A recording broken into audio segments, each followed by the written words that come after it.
இன்னைக்கு பாரம்பரிய அரிசிகள்ல ஒன்னான ஆத்தூர் கிச்சடி சம்பா அரிசியில சாம்பார் சாதம் ரெடி பண்ண போறேன்.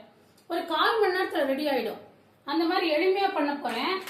இதுக்கு தேவையானது வந்து இந்த ஒரு 1/2 கிலோ 1/2 டம்ளர் அரிசி எடுத்திருக்கேன், பாசிப்பருப்பு எடுத்திருக்கேன், தோரம்பருப்பு எடுத்திருக்கேன். அதை வந்து போட்டு நல்லா கழுவி ஊற வச்சுட்டேன். ஒரு 1/2 மணி நேரம் ஊறிடுச்சு. அதுக்கு இடையில வந்து இந்த காய்கறி எல்லாம் நறுக்கிக்கிட்டேன். இதில் வந்து கத்திரிக்காய், முருங்கைக்காய், வெங்காயம், தக்காளி, பீன்ஸு, கேரட்டு, பச்சை பட்டாணி போட்டிருக்கேன்.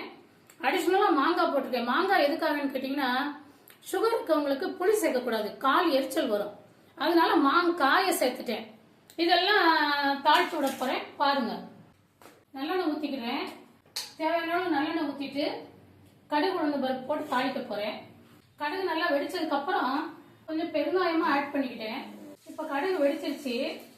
கருவேப்பிலை போட்டுக்கிறேன், கொஞ்சம் சீரகம் போட்டுக்கிறேன். இப்போ வெங்காயம், இந்த இருக்கிற காய்கள் எல்லாம் போட்டுடலாம். தக்காளியை தவிர மற்ற காய் எல்லா காயுமே போட்டுடலாம். போட்டு வதக்கிடலாம்.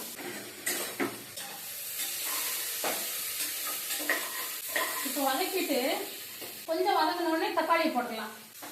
இப்போ உப்பு சேர்த்துக்கலாம். உப்பு சேர்த்துட்டு சாம்பார் பொடி சேர்த்துக்கோங்க. அரிசி அந்த இதில் கொட்டிக்குவாங்க.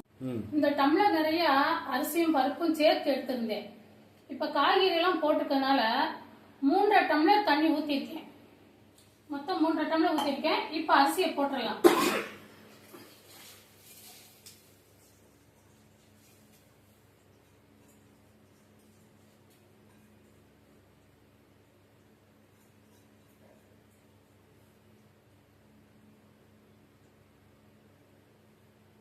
இப்போ அரிசியை போட்டு நல்லா கிளறி விட்டுட்டு குக்கரை மூடி போட்டுடலாம்.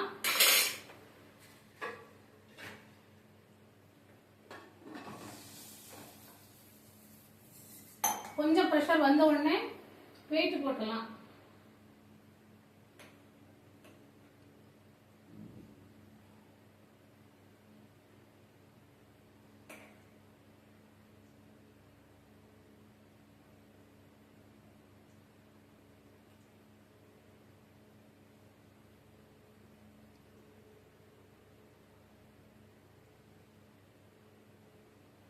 லேசா பிரஷர் வருது, அதனால வெயிட் போட்டுறேன்.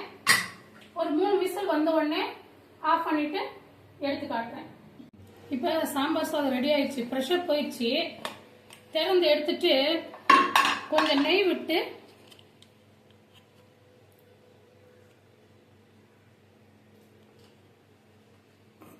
கொத்தமல்லி தழை தூவிடலாம். இப்போ இது வந்து நான் எண்டேலியம் பாத்திரத்தில் செஞ்சுருக்கேன். அதனால நான் உடனே வேற பாத்திரத்துக்கு மாற்றிடுவேன். ஏன்னா ஸ்டெயின்லெஸ் ஸ்டீல் குக்கர்னா அடி பிடிக்கும்.